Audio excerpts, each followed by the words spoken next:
It was an interesting encounter to watch. It's like people getting together, learning how to heal. So we arrived, and there was not enough food to happen. So everybody's like, yeah, okay. So the first question that came up it hadn't started yet, was, well, how many tents are we gonna have? And everybody's like, wow, how can we be together? So it decided to be one tent. They lit the fire, and so they put up the main tent, and then the elders started to come in, and so it's the first time I had been to watching the protocol, and I knew I was going to have to share, so I shared some story about the unification that happened in Hawaii and whatnot. But what I learned about was the protocol, that the speaking protocol was counterclockwise. Mm-hmm. And so it was in the morning time, and so everybody's sitting there, and it started in one speaker, and all of a sudden, maybe this is your relative, came walking in with his can of tobacco, and his hair was like all upside down, and he didn't have his buttons on right. Just like, okay, shut down and everything. And that was like he was going to be the next speaker. And he tells the story. He had to have a translator. He tells the story about, he always heard the prophecies of his elders. And the time would come when the Hopi and the Navajo would start fighting, and then the time of this and that. And then he said, and then they spoke about the time of the new holy people. And then I came and I told my story. So at this event, it was the first time that the Hopi came into the circle. So on the first day, there was a representative from the United Nations came, and he had just come back. He was accompanied by the first delegation, and the Poliahu is coming again, the snow. Mm-hmm. That they came back from Geneva, and the United Nations rep came with them, and they asked the elders, if you could write a doctrine, some kind of declaration or something like that the United Nations would really be, interested to see how you would put it in words. So they began working on that, and then I think Dennis Means and then Russell, so those guys were there. So the next thing that happens, they were talking, went through the thing. So on the third day, it was a 3-day conference, one of the California tribes, and his elder's name was Coyote. And all of a sudden, Thomas Benyaka from the Hopi and one of the other elders, one of the elders came. And so he breaks protocol, and he hadn't seen Thomas Benyaka. Grandfather David was there. So Grandfather David, Coyote says, Grandfather David, what are you doing with that canoe? He says, are you trying to tell us something? And that was the first time that the Hopi had come into the circle. Okay, now without them knowing, 1974, I had a dream in Hawaii that I was hovering above a mesa.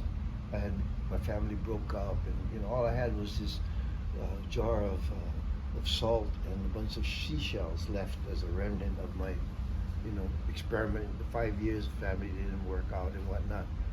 And I had a dream that I was flying in the air, and then the voice from the sky said, Dico, why are they smoking the pipe?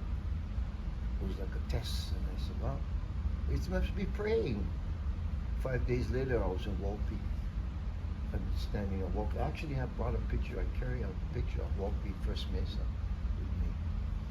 And but this is 1982, fast forward. So at the end of the conference, they come back with this declaration, and I've actually asked some people to do research. Maybe I need to go and pursue it myself, a copy of it, because it was the most beautiful declaration of natural law. And it didn't matter, it was all about natural law. It was it included all the tribes. Nobody was excluded, and our future. If naturally, if we do something wrong, if it's our fault, it's our fault. We have to take responsibility for it. And it was just the most beautiful, eloquent thing. And so, anyway, on that remember the third morning, I went up on the cliff. There's a cliff on the side, and I walked up there at sunrise, and there was this big rainbow at sunrise, rainbow around the sun. And I knew that sometime in my life that Hawaii would be in part of the circle. So this is the song that I crafted after I left there. Yeah. And so this is this is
never told.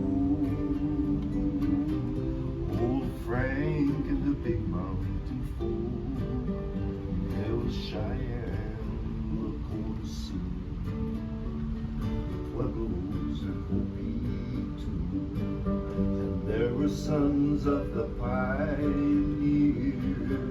nomads on the prairie, running bears and crystal springs, singing prayers for you and me. Children in my memory, from the vine. So let them be, set them free. They can't take any more. And what's wrong and what's right? Who will live and who will die? Still proud and once free, now destined to be. God's grace on America.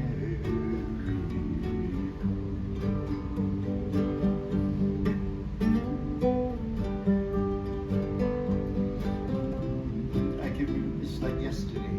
Like I never left. It was Uncle Dan's place. He was the one who came and sat with the tobacco.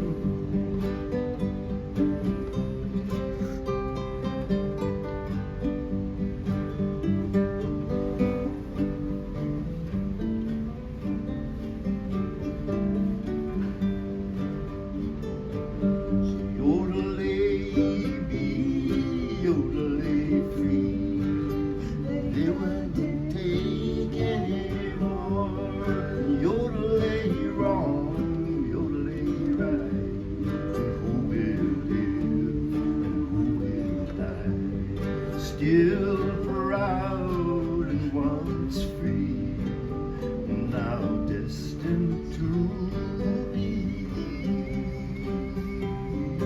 God's grace on America. Oh, desert wind blowing in my memory.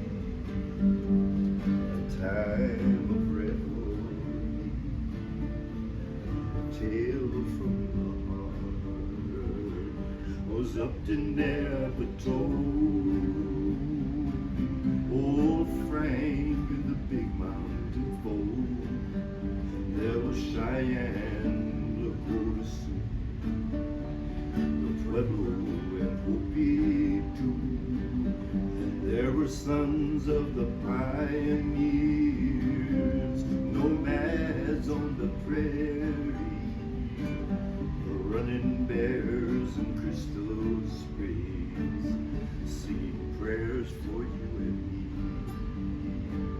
Children in my memory from the vine. So let them be, set them free.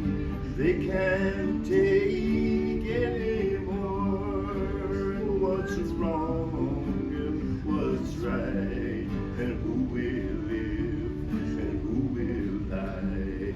Still proud and once free, now destined to be.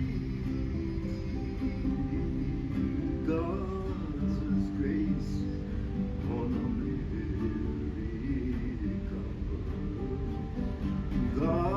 God's grace on America.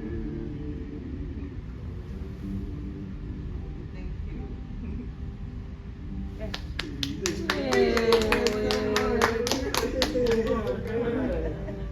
It's like yesterday. It's like a Oh. wow. It's beautiful. Mm. We appreciate it so much.